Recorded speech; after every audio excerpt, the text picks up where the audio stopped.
Desmond Doss was an Army corporal who served as a combat medic with an infantry company in World War II. The reason why I think you should listen to this is because he was a war hero, even though he refused to carry a weapon. You can trust me because I have done some research on him just to tell you and celebrate his life.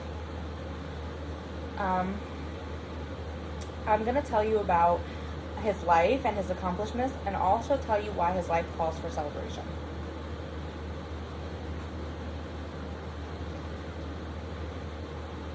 Desmond Doss was a very courageous man, and I'm going to tell you a little bit about him. Desmond Doss' early life.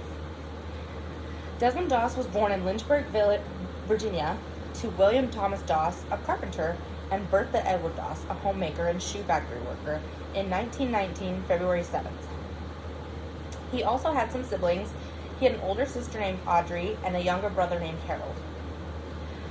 Desmond Doss was raised with a strong belief in the Bible and the Ten Commandments. He attended Seventh-day Adventist Church. Desmond held strong views against killing and working on the Sabbath, which as a Seventh-day Adventist, he observed it on Saturdays. The influence it had on me was that he was a man who stood up for what he believed in, and he refused to take another man's life.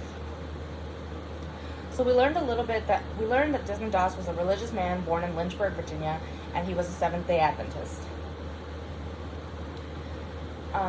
Desmond Doss enlists in the Army on April 1st, 1942.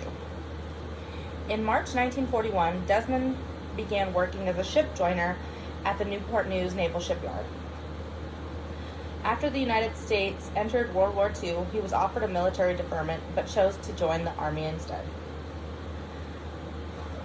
Desmond's beliefs in his job as a defense industry worker provided him with a draft exemption, so that meant he was not one of the guys who was going to be drafted. But he dismissed the chance to defer because Doss wanted to serve his country. So he enlisted into the Army as a medical corps as a non-combatant. Desmond Doss enlisted as a conscientious objector, which meant he had the right to refuse to perform military service. He did not choose to completely wipe out military service altogether. He just refused to carry a weapon because he didn't want to take another man's life.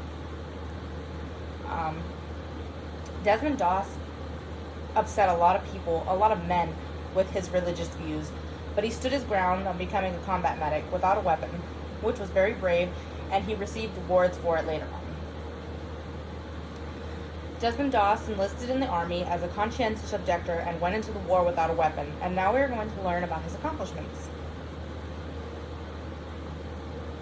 On October 12, 1945, President Harry S. Truman presented Doss with the Medal of Honor in a ceremony on the White House lawn, which his wife was also there and attended. His wife's name is Dorothy Doss. The reason why Desmond received the Medal of Honor was because of his actions during the Battle of Okinawa in World War II. Doss treated the wounded under enemy fire, often putting himself in mortal danger. On May 21st, 1945, Desmond remained in exposed territory while the rest of his company took over, and he crawled 300 yards to the aid station with a shattered arm splinted to a rifle stock. Desmond was awarded with the Bronze Star Medal twice for actions in Guam and in the Philippines, becoming the first of only 3 conscientious objectors to receive the Medal of Honor. The influence he had on society and me was that he was an extraordinary man whose efforts did not go unnoticed. His religious views did not hinder him in the way people thought they would. He saved a lot of people, and he did it without carrying a weapon. Desmond Doss received the Medal of Honor for his efforts during World War II, aside from the fact that his religious views prevented him from carrying a weapon. Desmond Doss was born to William and Bertha Doss in 1919. He later enlisted in the Army as a conscientious objector and received the Medal of Honor and other awards for his heroic actions in World War II.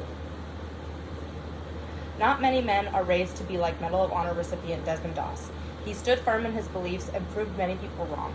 This man deserves to be celebrated for serving his country so valiantly.